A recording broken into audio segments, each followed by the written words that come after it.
بسم اللہ الرحمن الرحیم۔ آر کیو ٹی وی کے معزز ناظرین السلام علیکم۔ ناظرین، حضرت سلیمان علیہ السلام کے دور میں بنی اسرائیل کی سلطنت اپنے عروج پر تھی۔ حضرت سلیمان علیہ السلام کی وفات کے بعد ان کے بیٹے احبام کے دور میں سلطنت دو حصوں میں تقسیم ہو گئی۔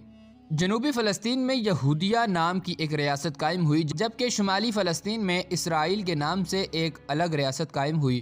ان دنوں عیزا یعنی موجودہ لبنان کی شہزادی ایزابل کی خوبصورتی کے چرچے چاروں اطراف میں عام تھے۔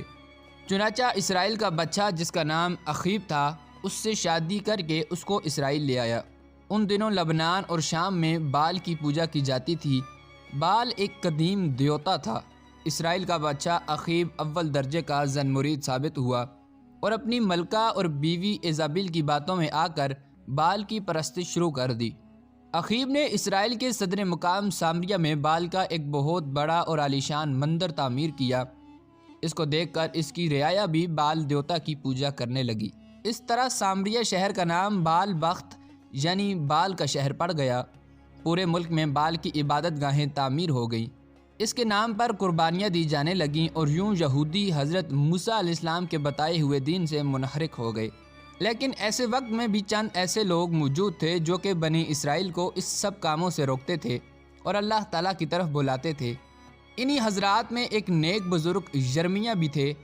بال کی پوجا کے خاص دن جب ملکہ ایزابل اور بادشاہ اخیب دونوں بال کے مندر میں موجود تھے اور اس کی پوجا زور و شور سے جاری تھی، تب حضرت یرمیہ یہاں آئے اور بادشاہ کو یہ سمجھانے کی کوشش کی کہ وہ بت پرستی چھوڑ دے اور اپنے دین حق کی طرف واپس آ جائے۔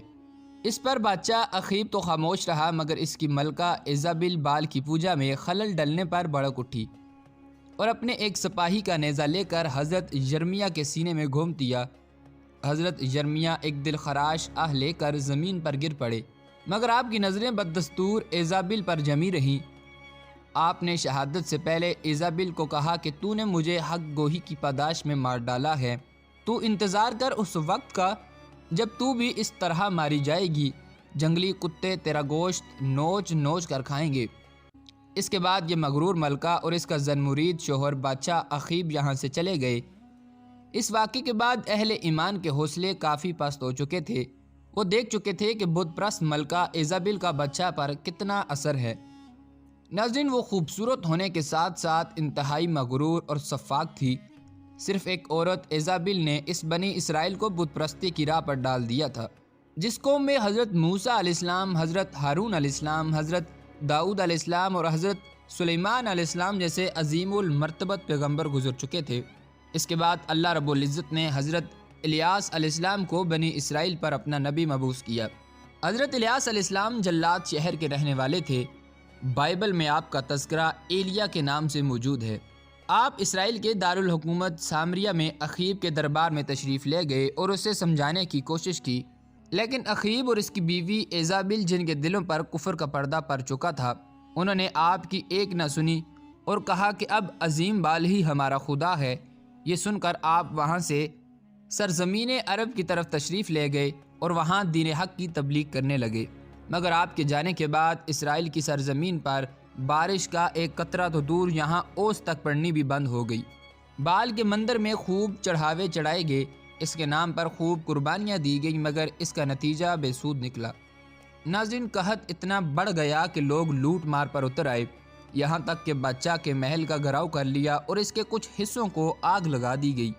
اب بادشاہ فکر مند ہوا اور اس نے حضرت الیاس علیہ السلام کو تلاش کر کے آپ سے بارش کی دعا کی درخواست کی، لیکن یہ بات ملکہ ایزابل اور اس کے پجاریوں کو نہایت ہی ناگوار گزری اور وہ حضرت الیاس علیہ السلام کی مخالفت پر اتر آئے۔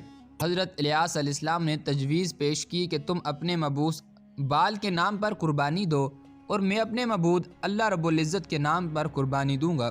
جس کی قربانی قبول ہوگی، اس کے معبود سے بارش کے لیے التجا کی دعا کی جائے گی اور دوسرے فریق کو موت کی سزا دی جائے گی۔ ناظرین، اس زمانے میں دستور یہ تھا کہ قربانی کی جانور ذبح کر کے ایک بلند مقام پر رکھ دیے جاتے۔ قربانی قبول ہونے کی نشانی یہ تھی کہ غیب سے آگ نمودار ہو کر قربانی کے جانور کو جلا دیتی تھی۔ جس کی قربانی قبول نہ ہوتی وہ ویسے ہی پڑی رہتی۔ ایک طرف پیغمبر حق حضرت الیاس علیہ السلام اکیلے کھڑے تھے تو دوسری طرف بال کے پیروکاروں کا جم غفیر تھا۔ جانور ذبح کر کے پہاڑ کی چوٹی پر رکھ دیے گئے۔ غیبی آگ نے حضرت الیاس علیہ السلام کی قربانی جلا کر راکھ کر دی۔ یہ دیکھ کر بادشاہ کے اوپر لرزہ طاری ہو گیا۔ اس نے حضرت الیاس علیہ السلام سے معافی مانگی اور پجاریوں کے قتل کا حکم جاری کیا۔ ناظرین، حضرت الیاس علیہ السلام نے اللہ کے حضور بارش کی دعا کی۔ دعا قبول ہوئی، خوب بارش برسی اور خوشحالی پھر سے واپس آئی۔ لیکن جب اخیب محل میں واپس لوٹا تو ایزابل نے دوبارہ اسے گمراہ کر دیا، اور اب یہ دونوں اپنی آنکھوں سے اللہ تعالیٰ کی نشانی دیکھنے کے باوجود حضرت الیاس علیہ السلام کی جان کے دشمن بن گئے، اور یہ ملک اسرائیل بت پرستی، شراب نوشی، زنا اور دیگر برے کاموں کا مرکز بن گیا۔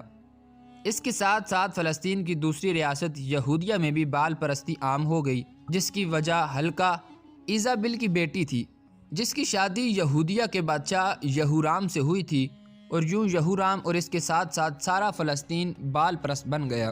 حضرت الیاس علیہ السلام نے ان کو سمجھانے کی آخری کوشش کی، مگر یہورام اور اخیب دونوں نے آپ کی بات نہایت حقارت سے ٹھکرا دی۔ اب عذاب کی باری تھی۔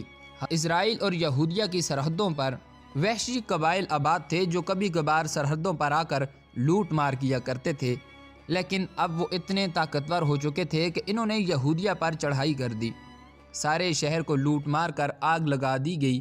ملکہ ایزابل کی بیٹی کو اٹھا کر اپنے ساتھ لے گئے۔ یہودیہ کے بادشاہ یہورام نے چھپتے چھپاتے ایک غار میں پناہ لی، جہاں اس کو ایسی بیماری لاحق ہو گئی جس سے اس کے جسم سے آنتیں باہر آنے لگیں۔ پھر اس وحشی قبائل نے اسرائیل کا رخ کیا اور سارے شہر کو تخت و تاراج کر دیا۔ اخیب اور اس کے بیٹے کو قتل کر دیا گیا، جبکہ ملکہ ایزابل، جس کو اپنی طاقت اور حسن پر بہت غرور تھا، ناظرین، جب وہ مری تو اس کے جسم پر ایک نیزہ پیوست تھا۔ پھر لوگوں نے یہ منظر اپنی آنکھوں سے دیکھا کہ بہت سارے جنگلی کتے اس کی لاش نوچ نوچ کر کھا رہے تھے۔